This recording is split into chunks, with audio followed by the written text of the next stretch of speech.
오늘 나눌 말씀의 제목은 전 성도의 말씀 회복입니다. 전 성도의 말씀 회복입니다.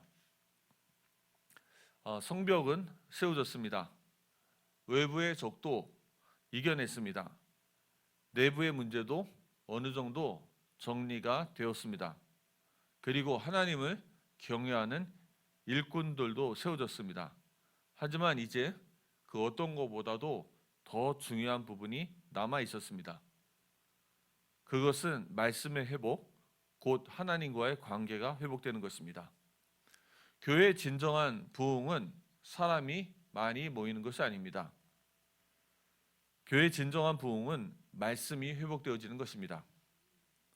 교회의 외적, 내적 시스템이 세워졌습니다. 이제는 가장 중요한 그 안에 담기는 내용이 회복되어져야 합니다. 이것은 교회뿐만이 아니고 개인도 마찬가지입니다. 좋은 직장도 얻었습니다. 좋은 가정도 있습니다. 평탄한 길이 있습니다. 이제는 가장 중요한 말씀이 회복되어져야 합니다. 첫 번째입니다. 모든 백성이 한 마음으로 말씀 앞에 나아옵니다. 1절부터 3절을 함께 보겠습니다. 이스라엘 자손이 자기들의 성읍에 거주하였더니 일곱째 달에 이르러 모든 백성이 일제히 수문학 광장에 모여 모든 백성이 수문학 광장에 다 모여들었습니다. 그리고 요구한 것이 무엇일까요? 학사 에스라에게 율법책을 가져오기를 청했습니다.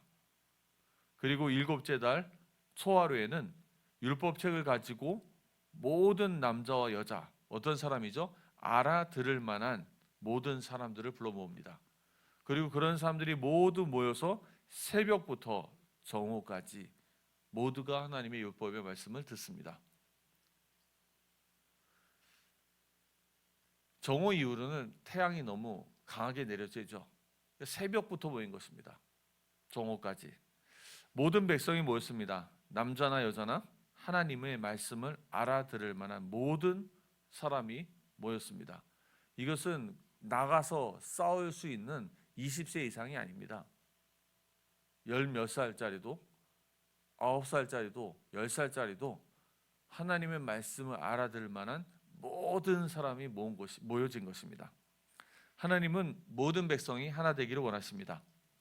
사람의 숫자도 중요합니다. 그러나 적은 숫자일지라도 하나 되는 것이 하나님의 뜻입니다. 어떻게 하나 될 수가 있을까요? 교회가, 가정이 어떻게 하나가 될 수 있습니까? 오직 하나님의 말씀으로만 하나 될 수 있습니다. 모든 성도들이 에스라에게 부탁을 합니다. 에스라는 당대 최고의 학사입니다. 제사장입니다. 전승에 의하면 모든 구약 성경을 집대성한 인물이 바로 에스라입니다. 그는 하나님의 말씀을 누구보다도 잘 알고 있었습니다. 성령이 역사하십니다.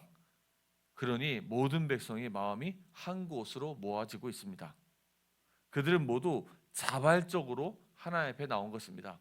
결단코 느헤미야가 에스라가 사람을 모은 것이 아니죠. 어느 하나도 억지로 된 것이 없습니다. 이것이 부흥의 중요한 시작인 것입니다. 성령의 역사. 특별 세교 기도를 저희가 한 이유도 바로 이것입니다. 인간의 노력과 방법으로는 결단코 되어지지 않습니다. 사람의 마음을 바꾸는 것은 오직 성령의 역사만 가능한 것입니다. 성령의 역사만이 예손의 모든 식구들의 마음을 감동하십니다. 저는 확신합니다. 어느 시간표에 예손의 모든 식구들의 마음이 하나님 앞으로 모여질 것입니다. 그들이 말씀 앞으로 나올 것입니다. 우리의 믿음이 떨어져 흩어졌던 가족들이 하나님의 말씀 앞에 나올 것입니다. 그들의 딱딱하고 강팍한 마음이 부드러운 마음으로 변화될 것입니다. 그들이 기쁜 마음으로 순종하고자 하나님의 말씀을 듣고자 할 것입니다. 에스겔서 36장 25절에서 27절에 말씀하십니다. 맑은 물로 너희에게 뿌려서 너희로 정결하게 하되 곧 너희의 모든 더러운 것에서와 모든 우상에서 너희를 정결하게 할 것이며, 하나님은 성령으로 우리 모든 성도들의 마음을 정결하게 하실 것입니다. 성도들 마음속에 두려움과 세상을 사랑하는 마음과 더러운 것들을 다 제어할 것입니다. 또 새 영을 너희 속에 두고 새 마음을 너희에게 주되 너희 육신에서 굳은 마음을 제거하고 부드러운 마음을 줄 것이며 성령께서 모든 성도들의 마음에 새로운 마음을 주실 줄 믿습니다. 굳은 마음을 제거하시고 부드러운 마음, 순종할 수 있는 온유한 마음을 주실 것입니다. 또 내 영을 너희 속에 두어 너희로 내 율례를 행하게 하리니 너희가 그 내 규례를 지켜 행할지라. 우리 마음속에 기쁘고 하나님 마음을 사모한 마음을 주셔서 하나님의 성령으로 말미암아 하나님의 말씀을 순종하게 될 것입니다. 사랑하는 성도님들, 참된 부흥의 역사는 말씀의 회복인 것입니다. 일곱째 달 초하루, 이는 곧 7월 1일을 말합니다. 유대력으로 7월 1일이죠. 이것은 나팔절입니다.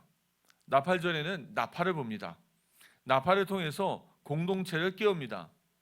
나팔은 하나님의 임재를 알립니다. 그리고 회개와 믿음을 요구하는 날입니다.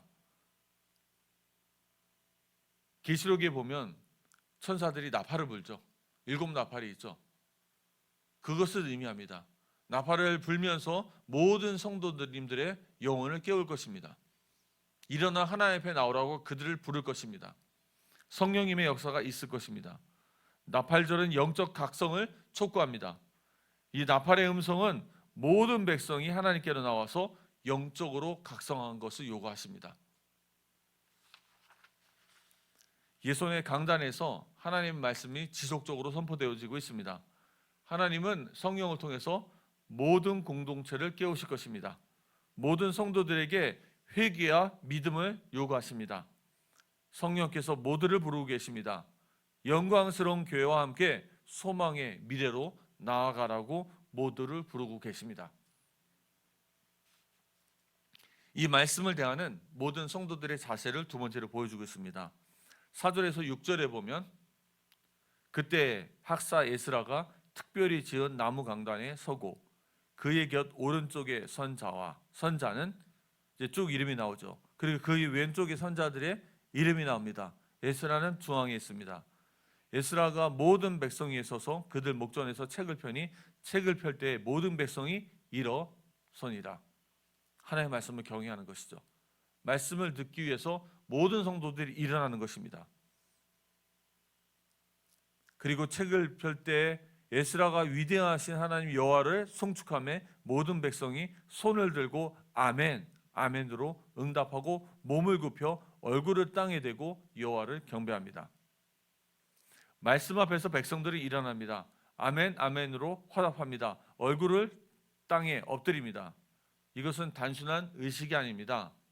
이것은 말씀을 하나님의 임재로 임하는 태도와 경외하는 마음인 것입니다. 말씀이 임한다는 것은 하나님이 우리 가운데 임하는 것입니다. 히브리서 4장 12절은 하나님의 말씀은 살아있고 활력이 있어 마음의 생각과 뜻을 판단하신다고 말씀하십니다. 하나님의 말씀이 살아 역사하는 공동체는 자기 생각이 아니다 하나님의 뜻 앞에 순종합니다. 하나님의 말씀을 경외하고 두려워하고 그 말씀을 순종하고자 말씀을 듣는 것입니다. 사랑하는 성도님들, 말씀을 순종하는 것은 그렇게 쉬운 일이 아닙니다.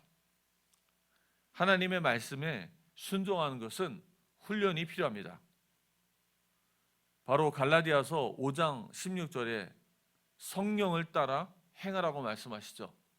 이 뜻은 바로 성령이 우리에게 주시는 말씀에 순종하라는 것입니다. 데살로니가전서 5장 19절에 보면 성령을 소멸하지 말고 라고 말씀하십니다. 그 뒤에 나오는 20절이 있습니다. 선지자의 말을 경멸하지 말라고 말씀하십니다. 성령의 감동이라는 것은 내 마음속에 내가 이러고 싶다 저러고 싶다가 아니고요.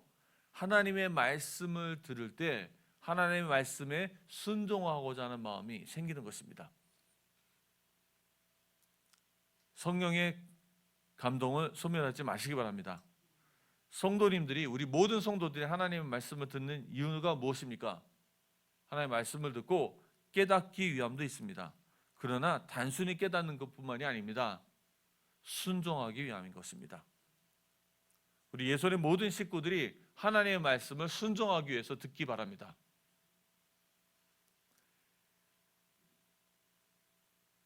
중국 사람들은 처음에 24시 기도라는 말을 들었을 때 성도들의 표정이 어땠는지 아십니까? 이랬어요. 왜 그렇게 그런 표정을 지었을까요? 순종하고자 말씀을 듣는 것입니다. 순종하려고 하니까 24시간 하니까 입이 쩍 벌어진 것입니다. 엄두가 나지 않았죠. 한국 사람들은 너무 그런 과장된 표현에 익숙해져 있는 건 아닙니까? 그냥 그러려니 하고 넘어가죠. 결코 순종하고자 듣질 않습니다.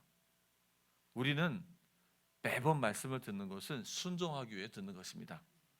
순종하는 신앙은 반석 위에 세워진 신앙처럼 흔들리지 않습니다.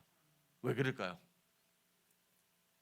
영적인 근육이 길러지기 때문입니다. 우리가 헬스장에 가면 뭐 1kg짜리 들고 5kg짜리 들고 10kg짜리 들고, 저희 집이 26층인데요.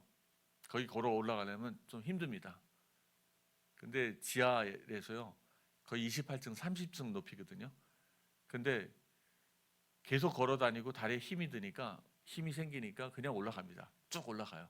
저희 아내도 저희 딸도 그냥 쭉 올라갑니다. 왜 그럴까요?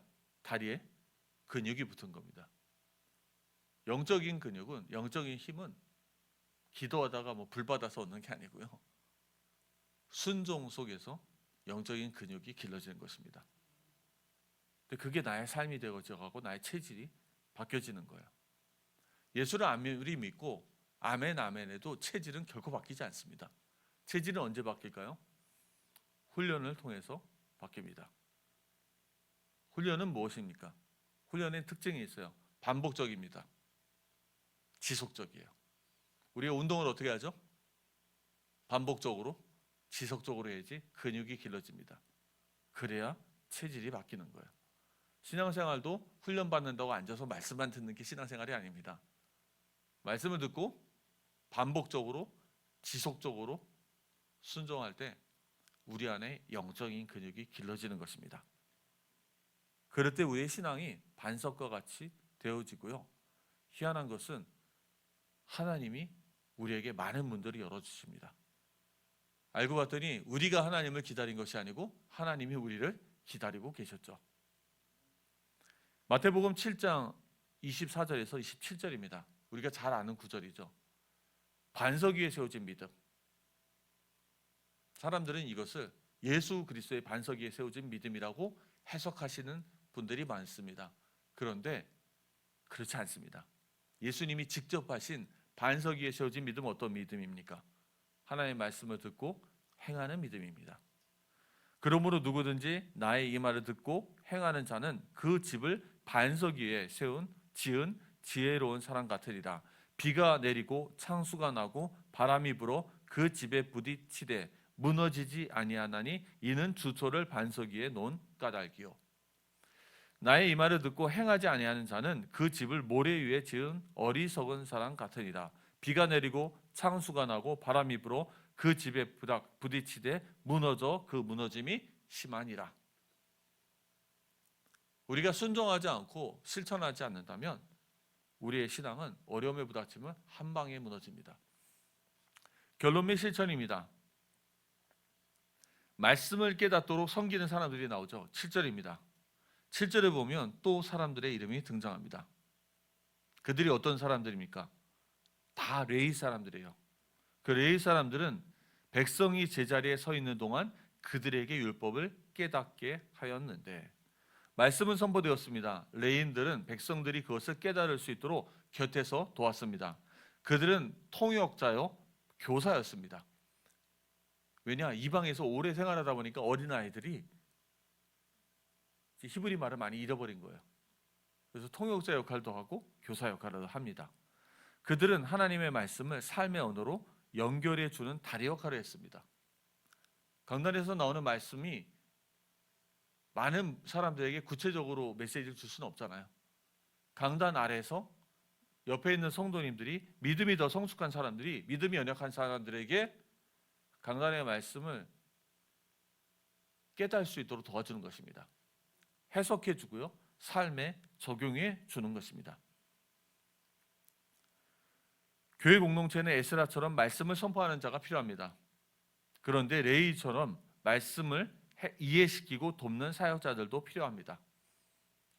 오늘날 교회도 이런 해석과 적용의 사역이 회복되어져야 합니다. 복음 전파는 단순한 정보의 전달이 아닙니다. 삶의 변화로 이어지는 말씀이어야 합니다. 이런 역할을 감당해야 할 분들이 바로 중직자분들이십니다. 이런 역할을 감당해야 할 분들이 바로 목자와 부목자이십니다. 먼저 중직자와 목자와 부목자님들이 말씀으로 무장되시길 바랍니다. 모든 성도님들을 올바로 섬기시기 바랍니다. 이때 예손의 참된 영적 부흥이 시작될 것입니다.